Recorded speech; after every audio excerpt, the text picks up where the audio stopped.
போதைக்காக மனைவியை விற்பனை செய்த கணவன், தப்பிக்க ஆற்றில் குதித்த மனைவி, மலையகத்தை உலுக்கிய சம்பவம்.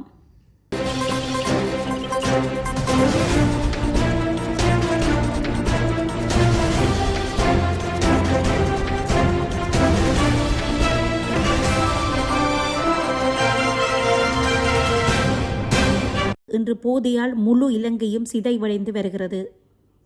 நாளுக்கு நாள் கைதுகளும் வழக்குகளும் பிடிவிராந்துகளும் இன்டர்போலும் என்று போதை ஒழிப்பு நடவடிக்கை தொடர்கிறது. விற்பனையாளர்களின் மனித சங்கிலி தொடர் மெல்ல மெல்ல அறுக்கப்படுகிறது. ஆனால் பாவனையாளர்களின் எண்ணிக்கை விரைவாக அதிகரிக்கிறது. அதிகரிப்பதோடு மட்டும் நின்றுவிடவில்லை. போதை பாவனையாளர்கள் அதனை வாங்குவதற்கு எந்த எல்லை வரை போக முடியுமோ அதுவரை போகிறார்கள். இதற்கு உதாரணம் இன்று மலையகத்தையே உலுக்கிய ஒரு சம்பவம் பதிவாகியுள்ளது.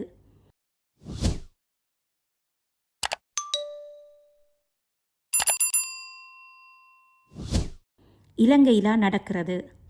இது உண்மையா புனைகதையா என்றால் உண்மை சம்பவம். கேட்பவர்களின் காதில் இருந்து சீழ்வடியும் ஒரு பதிவு.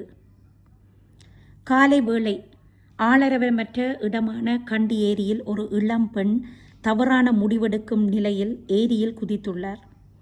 இதனை அவதானித்த முச்சக்கர வண்டி ஓட்டுநர் ஒருவர் உடனே ஏரியில் பாய்ந்து அந்த பெண்ணை காப்பாற்ற முற்படும் பொழுது அந்த பெண் கூறிய வார்த்தை, என்னை காப்பாற்ற வேண்டாம், நான் செத்தால்தான் எனக்கு நிம்மதி கிடைக்கும், சித்திரவதைகளை தாங்க முடியவில்லை, என்னை சாக விடுங்கள் என்று கூறிய பொழுது முச்சக்கர வண்டி சாரதி அவரை காப்பாற்றி கரைக்கு கொண்டு வந்து சேர்த்தார். எதற்கும் தற்கொலை ஒரு தீர்வல்ல, ஏன் இப்படி செய்கிறீர்கள் என்ற பொழுது அந்த பெண் சொன்ன பதிலால் அங்கு குழுமியிருந்தவர்களின் கண்கள் கலங்கின. அப்படி என்ன சொல்லியிருப்பார் என தேடிய பொழுது அத்தனையும் அந்த பெண்ணின் ஆழ் மனதிலிருந்து வெளிவந்த இரத்த வரிகள். நான் அலவத்தகுட பகுதியைச் சேர்ந்தவர். எனக்கு வயது 35. எனக்கு 3 பிள்ளைகள் இருக்கிறார்கள். என் கணவர் ஆரம்பத்தில் மதுவுக்கு அடிமையாகி இருந்தார். குடிப்பழக்கத்தை முடிந்தவரை கட்டுப்படுத்த பல முறை போராடினேன். குடிப்பழக்கம் குறைந்தது. மனுஷனாக திருந்திவிட்டார், இனி பிரச்சனை இல்லை என்ற பொழுது அவர் போதைக்கு அடிமையாகிவிட்டார். ஆரம்பத்தில் அவர் அமைதியாக என்ன கேட்டாலும் குனிந்த தலை நிமிராமல் பதில் கூறுவார். எனக்கும் விவரம் தெரியவில்லை. நாளடைவில் தான் தெரிந்தது அவர் போதை வஸ்துக்கு அடிமையாகிவிட்டார் என்று. எனக்கு என்ன செய்வதென்று தெரியவில்லை.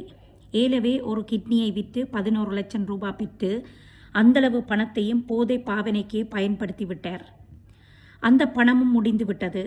அதன் பின் தனக்கு போதை பாவிக்க பணம் வேணும் என்பதற்காக எங்கள் வீட்டிற்கு பக்கத்தில் உள்ள வீட்டுக்காரருடன் உடலியல் சார்ந்த உறவை வைத்து கொள்ள என்னை வற்புறுத்தினார். இதற்கு நான் மறுப்பு தெரிவித்து போலீசில் முறையிட உள்ளதாக தெரிவித்த பொழுது எனது 2 கால்களையும் கைகளையும் கட்டி சித்திரவதைக்குட்படுத்தினார். என்னால் தாங்கிக் கொள்ள முடியவில்லை. எனக்கு கடுமையான மன அழுத்தத்தை தந்தது. இதற்கு மேல் என்னால் அவருடன் போராட முடியவில்லை. அதே நேரம் எனக்கு 3 பிள்ளைகள் இருக்கிறார்கள். அவரது செயற்பாடுகளுக்கு நான் உடன்படவில்லை என்றால் என் பிள்ளைகளை ஏதாவது செய்து விடுவார் என்று பயமாக இருக்கிறது. அதே நேரம் நான் இன்று வீட்டில் இருந்தால் என் கணவர் அயல் வீட்டிற்கு என்னை அனுப்பி வைத்து விடுவார். அவர்கள் கொடுக்கும் பணத்தில் அவர் போதைக்கு அடிமையாகி விடுவார். இதனாலேயே நான் இந்த முடிவை எடுத்தேன். ஏன் என்னை காப்பாற்றினீர்கள்? மீண்டும் சித்திரவதை அனுபவிக்க என் உடலிலும் தென்பில்லை, மனதிலும் தென்பில்லை என்று சொன்னவரின் வரிகள் ரொம்ப ஆழமானவை.